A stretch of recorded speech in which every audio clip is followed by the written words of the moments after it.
Het is allemaal begonnen vanuit een passie voor eten. Voor gezond eten in het algemeen. Ik heb geprobeerd om vanuit verschillende invalshoeken een beetje te experimenteren met eten. Wat doet het precies voor je lichaam? Waar voel je je goed bij? Het is allemaal ontstaan in de periode waarin de trend, waarin mensen heel erg geïnteresseerd raakten in waar komt het eten nou vandaan? Wat zit er precies in?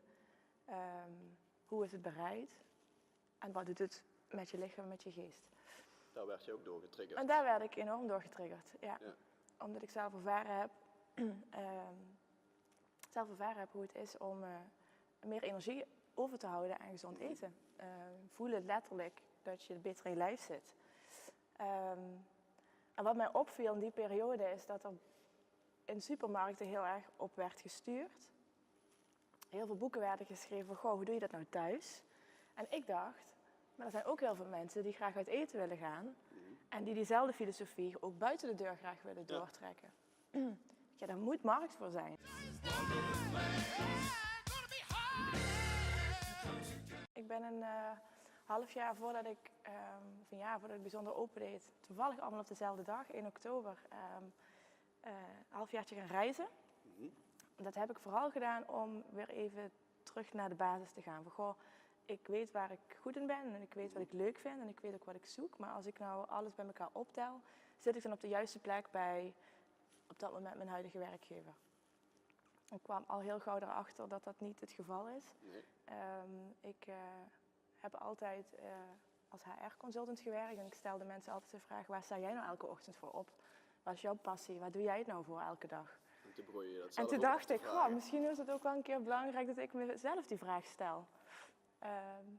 Die optelsom heeft ervoor gezorgd dat ik uiteindelijk een eigen zaak ben begonnen. Okay.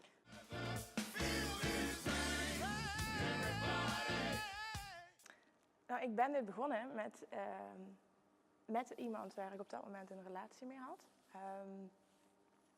Wij zijn nu bijna een jaar uit elkaar. En dat is wel iemand die mij eigenlijk altijd gesteund heeft in het realiseren van deze droom.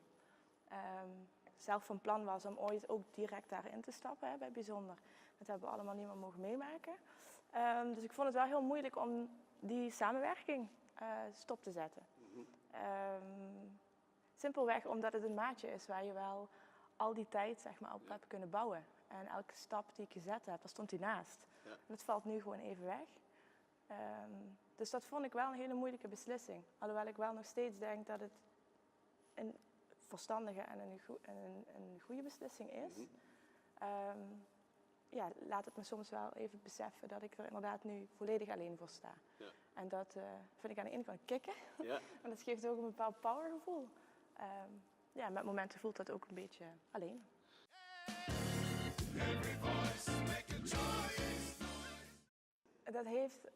Dat zit hem vooral op het moment dat mensen teruggeven wat ik al die tijd al in mijn hoofd had. Dus waar ik net zeg, ik vind het fijn om from scratch te beginnen.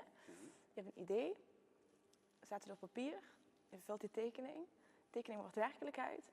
En mensen voelen en ervaren exact wat jij in je hoofd hebt. Dat vind ik kicken.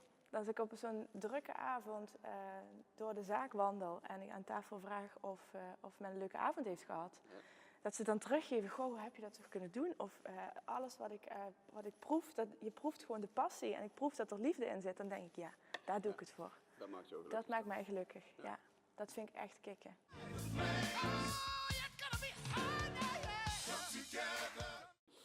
Nou ja, daar stuit ik elke dag nog wel tegenop. Ja? Dat ik vind het wel ik struggle elke keer weer opnieuw met hoe neem ik nou mijn positie in ten opzichte van mijn team.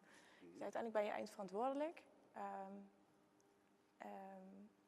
Heb ik een bepaald idee over hoe ik het graag wil zien. Hoe balanceer ik tussen ik blijf aardig en ik wil het graag zo zien. Ja. En ik denk heel vaak, als ik nog 10 jaar ouder was geweest, had ik waarschijnlijk wat meer body gehad om dat uiteindelijk door te voeren. Want dan ben je simpelweg bijna 40. Heb je de maturiteit uit nature. Ja, dat is een invulling. Ik weet niet of dat zo zal zijn, maar dat is een verwachting die ik heb.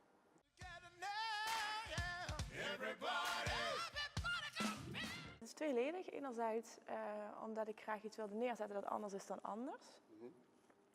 Maar als je het uit elkaar trekt bij zonder, slaat het concept ook op het feit dat ik heel veel gerechten maak zonder toevoegingen. Dus zonder suiker. Veel is zonder gluten. Veel is zonder room of andere dierlijke producten. Zonder suiker. Dus het is tweeledig. Ja. Er zitten veel producten in die voor reguliere restaurants vaak gebruikt worden, wat bij ons een andere invulling krijgt.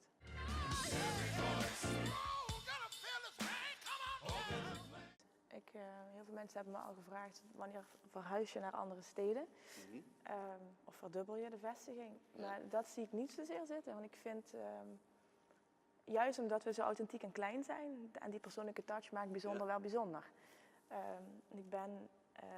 Ik geloof er niet in met een expansie dat je diezelfde identiteit behoudt. Ik denk wel heel vaak na over wat kan ik nog meer doen onder de paraplu bijzonder. Ja. En dan spelen gedachten als een receptenboek, maar ook hoe rol je een gezonde catering uit. Die spelen daar absoluut een belangrijke rol. Ja.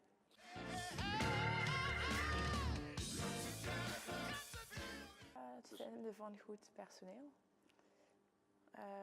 Ik las toevallig een artikel vorige week in de krant, waarin werd aangegeven dat wij in Zuid-Limburg vooral te maken hebben met een groot gat in de arbeidsmarkt. Er zijn heel veel mensen heel veel restaurants, hoteleries, die het moeilijk vinden om in goed personeel te komen.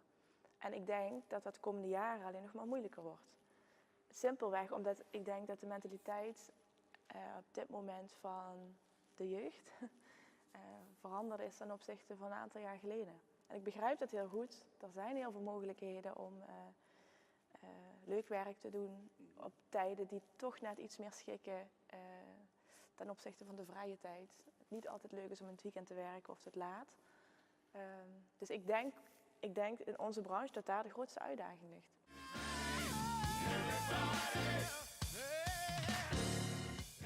Dan zou ik zeggen, ben je er bewust van dat dit een life-change event is. Want je schuift echt een groot gedeelte van je eigen leven aan de kant om hiervoor te gaan. Dus je moet dit wel niet voor 100, maar wel voor 1000% willen doen. Om een gedeelte van je leven, zeg maar, de fase waarin je nu even zit, om dat even op een laag pitje te zetten, om te kunnen presteren in die zaak of in die business.